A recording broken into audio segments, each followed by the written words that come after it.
नमस्कार। आज हम एक बहुत ही आम लेकिन उतनी ही परेशान करने वाली चीज के बारे में बात करने वाले हैं और वो है कमर दर्द। ये कुछ ऐसा है जो हम में से ज्यादातर लोगों को कभी ना कभी झेलना ही पड़ता है। तो चलिए सीधे मुद्दे पर आते हैं। ये एहसास हम सबको पता है ना? सुबह बिस्तर से उठते हुए या शायद बस कुछ उठाने के लिए जरा सा झुके और खटाक एक तेज दर्द उठता है। और उस एक पल में दिमाग एकदम सुन्न हो जाता है कि अब करें तो क्या करें, क्या सही है क्या गलत। तो सबसे पहले ना एक शब्द को समझ लेते हैं। डॉक्टर्स अक्सर एक टर्म यूज करते हैं, non specific low back pain. अब ये सुनने में बड़ा भारी भरकम लगता है, पर इसका मतलब बहुत सीधा सा है। इसका मतलब है कि दर्द का कोई एक गंभीर या डरावना कारण नहीं है। मतलब कोई हड्डी नहीं टूटी है, कोई इन्फेक्शन नहीं है। ये दर्द बस हमारी मांसपेशियों और लिगामेंट्स पर जो रोज का तनाव पड़ता है ना, उसकी वजह से होता है। तो सवाल यह है कि ये कितना आम है? जवाब है बहुत ज्यादा। अब देखिए, कमर दर्द के 10 में से 8 या 9 मामले, मतलब 80 से 90% केस इसी कैटेगरी में आते हैं।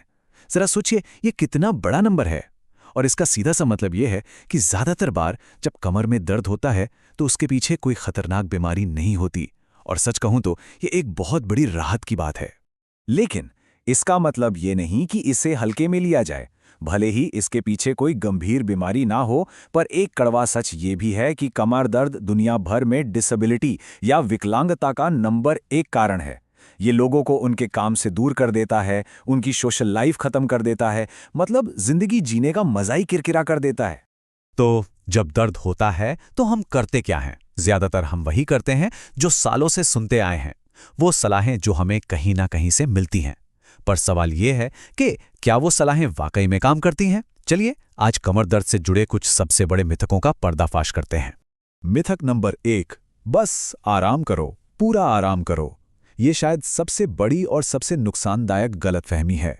साइंस ये साफ साफ कहती है कि बहुत ज्यादा बेड रेस्ट करने से आपकी मांसपेशियां असल में कमजोर हो जाती हैं, शरीर में अकड़न बढ़ जाती है और आपकी रिकवरी और भी धीमी हो जाती है। तो सबसे जरूरी चीज क्या है? धीरे धीरे हल्के फुल्के तरीके से चलते फिरते रहना। अच्छा, दूसरा मिथक, चोट पर हमेशा बर्फ लगानी चाहिए। देखिए, बर्फ का अपना रोल है। चोट लगने के पहले 24 घंटों में वो सूजन कम करने और दर्द को सुन्न करने के लिए बहुत अच्छी है। लेकिन लंबे समय के लिए गर्मी अक्सर ज्यादा फायदेमंद होती है। गर्मी क्या करती है? वो उस जगह पर ब्लड फ्लो बढ़ाती है, जिससे मांसपेशियों को आराम मिलता है और हीलिंग की प्रोसेस तेज हो जाती है। और फिर आता है तीसरा मिथक, नो पेन नो गेन। ये कहावत शायद जिम में अच्छी लगती हो, लेकिन रिकवरी के लिए ये बिल्कुल भी सही नहीं है। हमारा शरीर बहुत स्मार्ट है, वो दर्द के जरिए हमें सिग्नल देता है। देखिए, हल्की फुल्की तकलीफ होना नॉर्मल है, पर अगर दर्द तेज है, चुभने वाला है या बढ़ता ही जा रहा है, तो ये एक रेड सिग्नल है। इसका मतलब है कि जोर लगाने की नहीं, बल्कि रुकने और तरीका बदलने की जरूरत है। तो ठीक है, अगर ये सब बातें मिथक हैं तो फिर सच क्या है? अब हम बात करेंगे आपकी एक्टिव रिकवरी टूल किट के बारे में। मतलब वो तरीके, वो कदम जो साइंस भी मानता है कि काम करते हैं। ये पूरी टूल किट 3 बहुत ही आसान और सबूतों पर आधारित पिलर्स पर टिकी है। नंबर 1, मांसपेशियों को आराम देने के लिए हल्की सिकाई या गर्मी का इस्तेमाल करें।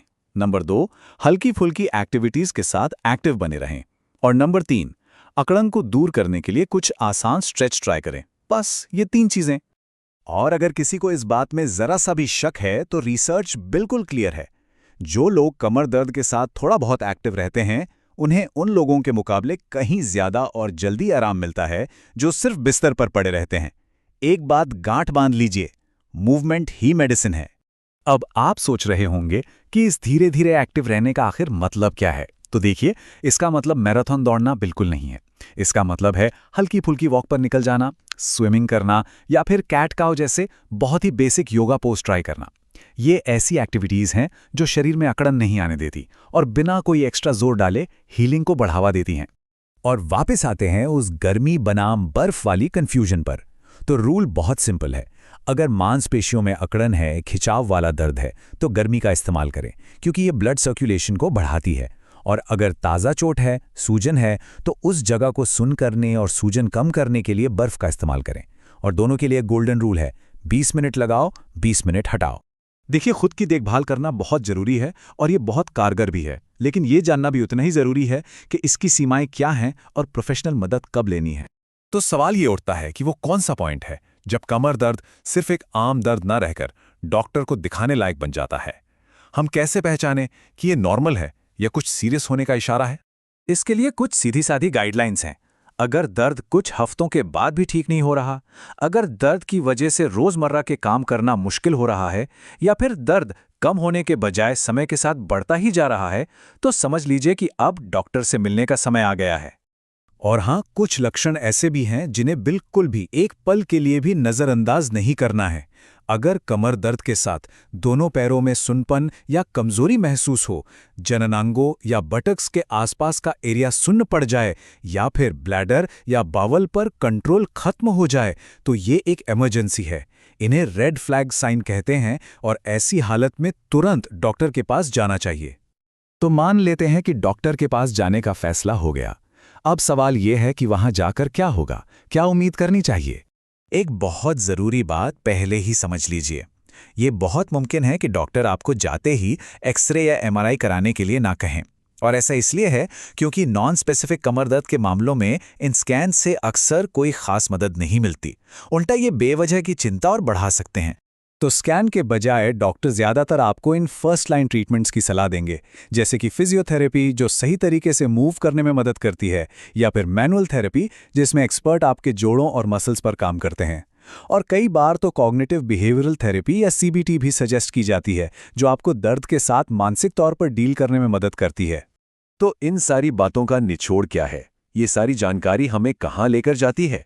ये हमें एक ऐसे रास्ते पर ले जाती है जहां हम अपनी रिकवरी को लेकर ज्यादा कॉन्फिडेंट महसूस कर सकते हैं। अगर इस पूरी बातचीत से सिर्फ एक बात याद रखनी हो, तो वो ये है, मूवमेंट ही मेडिसिन है, हलचल ही दवा है। हमारा शरीर एक कमाल की मशीन है जो चुपचाप पड़े रहने के लिए नहीं, बल्कि एक्टिविटी के जरिए खुद को ठीक करने के लिए बना है। और अंत में मैं बस एक सवाल के साथ आपको छोड़ना चाहूंगा। क्या हो अगर हम रिकवरी को एक ठहराव की तरह ना देखें, बल्कि इसे एक एक्टिव प्रोसेस की तरह देखें। एक ऐसा सफ़र जिसमें हम चुपचाप बैठे नहीं हैं, बल्कि सक्रिय रूप से हिस्सा ले रहे हैं। इस पर ज़रूर सोचेगा। हमारे साथ जुड़ने के लिए धन्यवाद।